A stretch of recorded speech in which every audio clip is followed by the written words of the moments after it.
আজকের ক্লাসে আমরা খুবই ইম্পর্টেন্ট একটা টপিক নিয়ে আলোচনা করব। তো আজকে আমরা আলোচনা করব যে ডিএনএ যে প্রতিলিপিকরণ সেটা যে সেমি কনজারভেটিভ টাইপের, সেটার যে এক্সপেরিমেন্ট মেসেলসন এবং স্টাল করেছেন সেটা নিয়ে আমরা আজকে আলোচনা করব। তো চলো আজকের ক্লাসটা আমরা শুরু করি। তাহলে আজকে আমরা কি করব?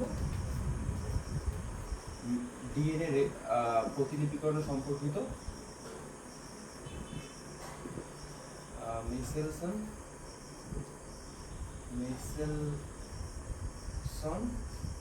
এবং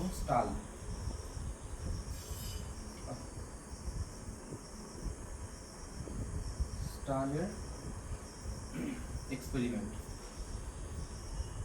এবং এই পরীক্ষার সাহায্যে কি প্রমাণ হয়েছিল যে ডিএনএ যে প্রতিলিপিকরণ সেটা হচ্ছে DNA replication is semi conservative,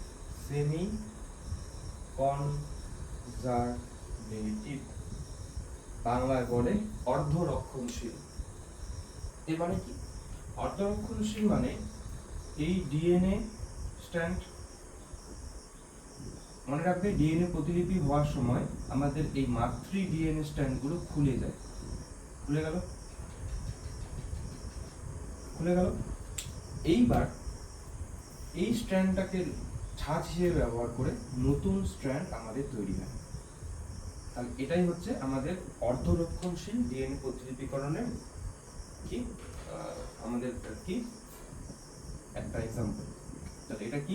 semi conservative model. এটা কনজারভেটিভ মডেল কি বলে?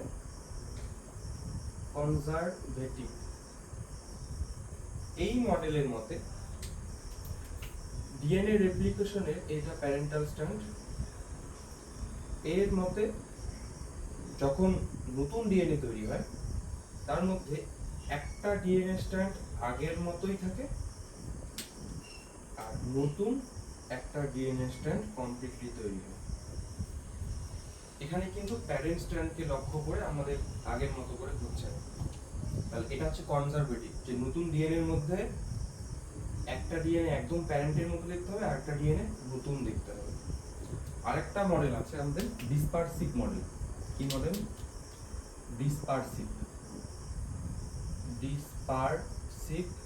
মডেল। এই মডেলের মধ্যে মনে করে এটা প্যারেন্টাল স্ট্র্যান্ড, এই মডেলের মধ্যে আমাদের নতুন ডিএনএ স্ট্র্যান্ডগুলো, আমি করছি একটু দাঁড়াও, জিনিসটা দেখো। ডিসপারসিভ মডেলের মধ্যে আমাদের যে নতুন ডিএনএ স্ট্র্যান্ড থাকে তার মধ্যে কিছু অংশ থেকে মাতৃ স্ট্র্যান্ড এবং কিছু অংশ থাকে প্যারেন্টাল স্ট্র্যান্ড। তাহলে এই যে রেড করে দিলাম, রেডটা হচ্ছে নতুন আর ব্ল্যাকটা হচ্ছে প্যারেন্টাল। বোঝা গেল? এই তিনটা মডেল।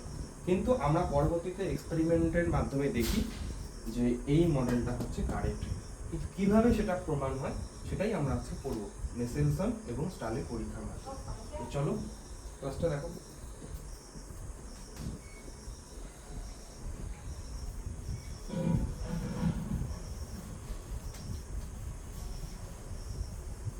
আমি একবার ভিডিওটা দেখি ঠিকঠাক ভাবে রেকর্ডিং হচ্ছে কিনা। হ্যাঁ, হচ্ছে। দেখো এইবার এই এক্সপেরিমেন্টে তারা কি ব্যবহার করেছিল সেটা দেখো। 1 নাম্বার, তারা এস্চেরিকিয়া কোলাই বা ইকোলাই ব্যাকটেরিয়া ব্যবহার করেছিল। 2 নাম্বার, তারা সিজিয়াম ক্লোরাইড আর ডেনসিটি গ্রেডিয়েন্ট সেন্ট্রিফিউগেশন টেকনিক ব্যবহার করেছিল। কি জিনিস সব বলবো।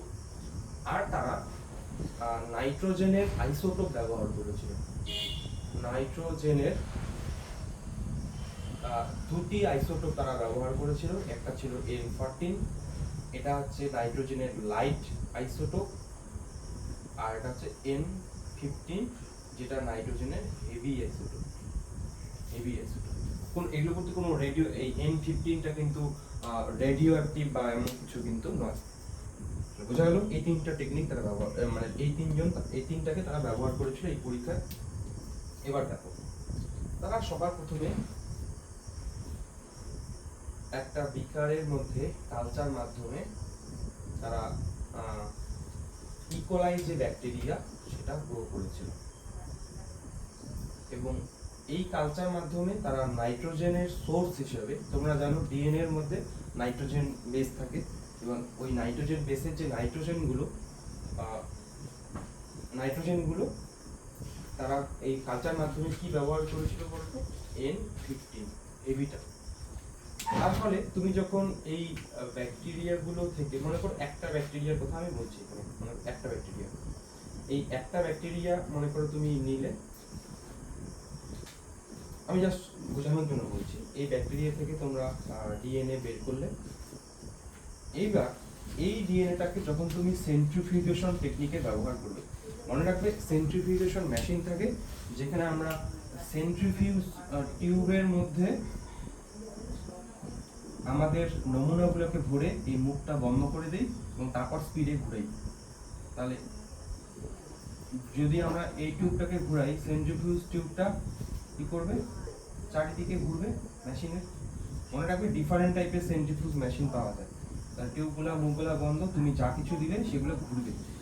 ঘোরার ফলে কি হবে, সেন্ট্রিফিউগাল ফোর্স যে আছে পরিধির দিকে ক্রিয়া করবে, মনে রাখবে। হ্যাঁ, সেন্ট্রিফিউগাল ফোর্স কোন দিকে কাজ করবে, পরিধির দিকে। যার ফলে যেগুলো ভারী ম্যাটেরিয়াল সেগুলো তুমি এই টিউবের শেষ প্রান্তে পাবে, এগুলো হচ্ছে ভারী ম্যাটেরিয়াল। আর যেগুলো হালকা সেগুলো সেন্ট্রিফিউজ টিউবের মাঝখানে, মানে এই দিকে পাবে। এখানে কেমন পাবে, হালকা। এটাই হচ্ছে তোমার ডেনসিটি গ্রেডিয়েন্ট সেন্ট্রিফিউগেশন। কিন্তু তিনি সিজিয়াম ক্লোরাইড ব্যবহার করেছিল এই এক্সপেরিমেন্টে। কেন ব্যবহার করেছিল বলবো। এই এক্সপেরিমেন্টে তারা 6 মোল সিজিয়াম ক্লোরাইড ব্যবহার করেছিল এবং এই 6 মোল সিজিয়াম ক্লোরাইড তার এই টিউবের মধ্যে একটা জায়গায় একটা ডেনসিটি তৈরি করে, যার মান হচ্ছে 1.7 গ্রাম পার সেমি কিউব। 6 মোল সিজিয়াম ক্লোরাইড তুমি যদি একটা সেন্ট্রিফিউজ টিউবের মধ্যে ভরো এবং তারপর তাকে ঘোরাও, তাহলে একটা জায়গায় তুমি কি পাবে বলো তো, এই ডেনসিটিটা পাবে 1.7 গ্রাম পার সেমি কিউব। এইবার এই টিউবের মধ্যে, এই সেন্ট্রিফিউজ টিউবের মধ্যে তুমি যদি ডিএনএ দাও, আমাদের যে N14 ডিএনএ থাকে, N14 ডিএনএ যে ডেনসিটি সেটা হচ্ছে 1.710 গ্রাম পার সেমি কিউব। এটা হচ্ছে N14 ডিএনএ যুক্ত তার ডেনসিটি। আর তুমি যদি ডিএনএ এর হেভি আইসোটোপ ব্যবহার করো N15 ডিএনএ, তাহলে সেই ডেনসিটি দেয় 1.724 গ্রাম পার সেমি কিউব। এটা হচ্ছে ডিফারেন্ট ডেনসিটি একটা।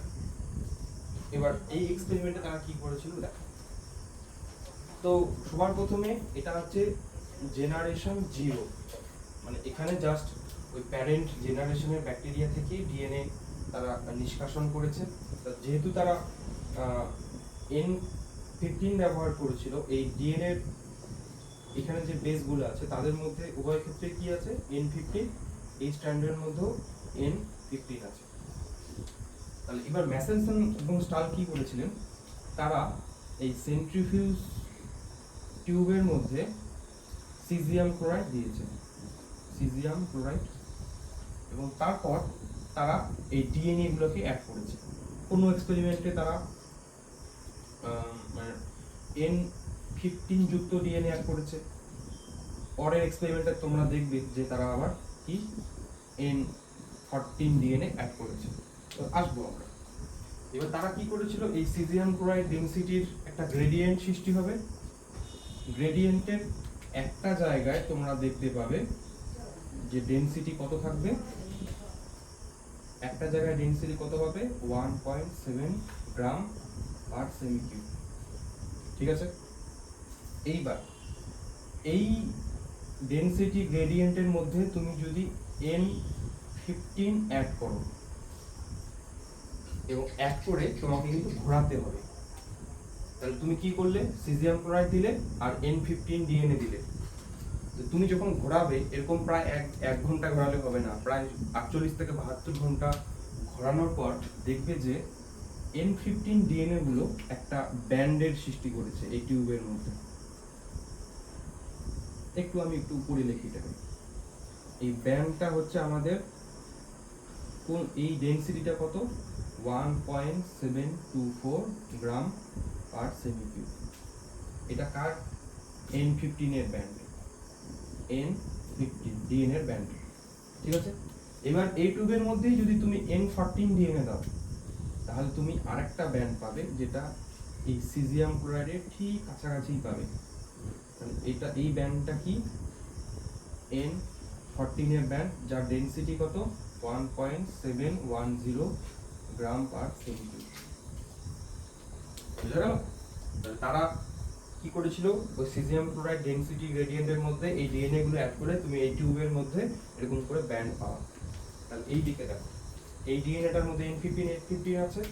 তোমরা সেন্ট্রিফিউজ টিউবের আমি জাস্ট ছবি আঁকবো এবার। তাহলে সেন্ট্রিফিউজ টিউবটার মধ্যে তুমি কি পাবা, এখানে তো N14 কিছু নেই, তাহলে তুমি একটা N15 এর ব্যান্ড পাবা। কোথায়, এই একটু এই প্রান্তে আমরা ধরলাম যে এইখানে তুমি N15 এর ব্যান্ড পাচ্ছ। যেহেতু দুইটা আমাদের স্ট্র্যান্ড আছে তাই তুমি এরকম করে লিখতে পারো N15 ব্যান্ড। বুঝা গেল এটাকে?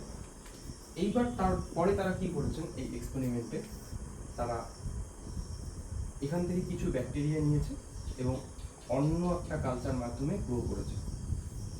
এখান থেকে কিছু ব্যাকটেরিয়া, মনে করো এখান থেকে একটা ব্যাকটেরিয়া, আমি এক্সপেরিমেন্টের জন্য দেখাচ্ছি, এখান থেকে একটা ব্যাকটেরিয়া তারা এখানে রেখেছে এবং 20 মিনিট পর দেখেছে যে একটা ব্যাকটেরিয়া থেকে দুটো ব্যাকটেরিয়া সৃষ্টি হলো, ঠিক আছে।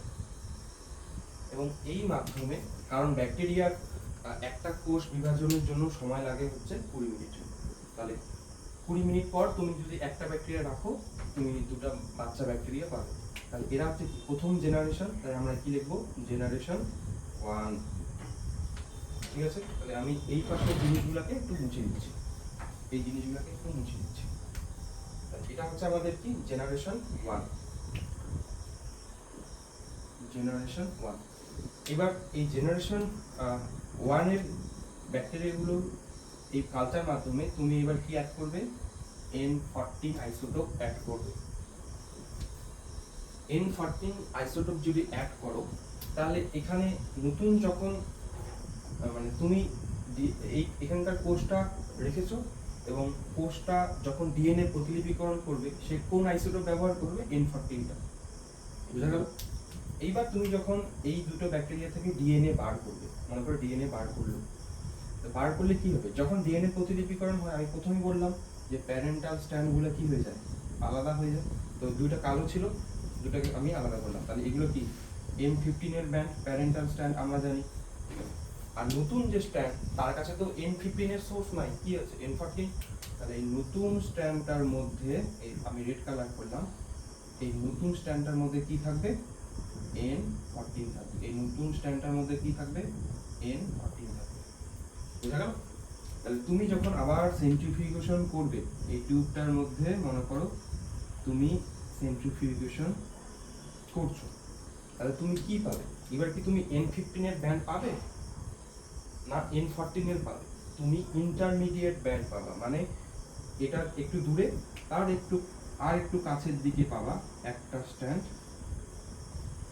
একটু কালো আর একটু লাল দিয়ে দিই, তাহলে এটা কি N14 আর N15 ইন্টারমিডিয়েট ব্যান্ড। এটা এই দুটো ব্যান্ড খুব একটা ভারী হবে না, কিন্তু খুব একটা হালকা হবে না, মাঝারি হবে, কারণ এর মধ্যে একটা স্ট্র্যান্ডের মধ্যে আছে আমাদের N15 আর একটা স্ট্র্যান্ডের মধ্যে কি আছে, N14। এবার মনে করো তুমি এই ব্যাকটেরিয়াগুলোকে আবার পরবর্তী এক্সপেরিমেন্টে ব্যবহার করছো, তো এটা আমি মুছে দিলাম। এখন মনে করো তুমি এই ব্যাকটেরিয়াগুলোকে আবার পরবর্তী জেনারেশনের জন্য গ্রো করছো, তাহলে 20 মিনিট পর আরো যদি 20 মিনিট নেই তাহলে কত হচ্ছে 40 মিনিট, মানে এখান থেকে শুরু করে 40 মিনিট। তাহলে আমি কালচার টিউব আরেকটা নিই। এই কালচার টিউবের মধ্যে এবার এখানেও আমি কালচার মাধ্যমে কি আছে, নাইট্রোজেনের সোর্স হিসেবে N14 আছে। তুমি ব্যাকটেরিয়া দাও, তাহলে 40 মিনিট পর কি হবে, একটা ব্যাকটেরিয়া থেকে আমাদের 4টা ব্যাকটেরিয়া সৃষ্টি হবে, এবং এদের থেকে তুমি আবার ডিএনএ বার করো। তাহলে দেখো এই স্ট্র্যান্ডগুলো এবার আলাদা হবে। আগে প্যারেন্টাল স্ট্র্যান্ডগুলোকে লিখি। তাহলে একটা আমি কালো স্ট্র্যান্ড, এই যেখান থেকে এটা হচ্ছে N15 এর একটা লাল স্ট্র্যান্ড, প্যারেন্ট স্ট্র্যান্ডগুলোকে আলাদা করা হবে। N14 এর এখান থেকে আরেকটা তুমি পাবা কালো স্ট্র্যান্ড, আর আরেকটা পাবা তুমি, তাহলে এটা কিসের, N15 এর আরেকটা স্ট্র্যান্ড লাল স্ট্র্যান্ড N14 এর। তাহলে প্যারেন্ট 4টা স্ট্র্যান্ড আমরা লিখলাম। এবার এগুলোকে ছাঁচ হিসেবে ব্যবহার করে নতুন স্ট্র্যান্ড তৈরি হবে। এবার নতুন স্ট্র্যান্ড হিসেবে নাইট্রোজেনের সোর্স কি আছে, N14। তাহলে তুমি N14 এর এই লাল দিলে একটা, N14 এর লাল, তাহলে এটা কি N14 এর, এখানে দুইটাই N14 হয়ে গেল, কারণ নাইট্রোজেনের সোর্স হিসেবে কি আছে, N14 আছে। এই যে দেখো N14 দুইটা স্ট্র্যান্ড পেল।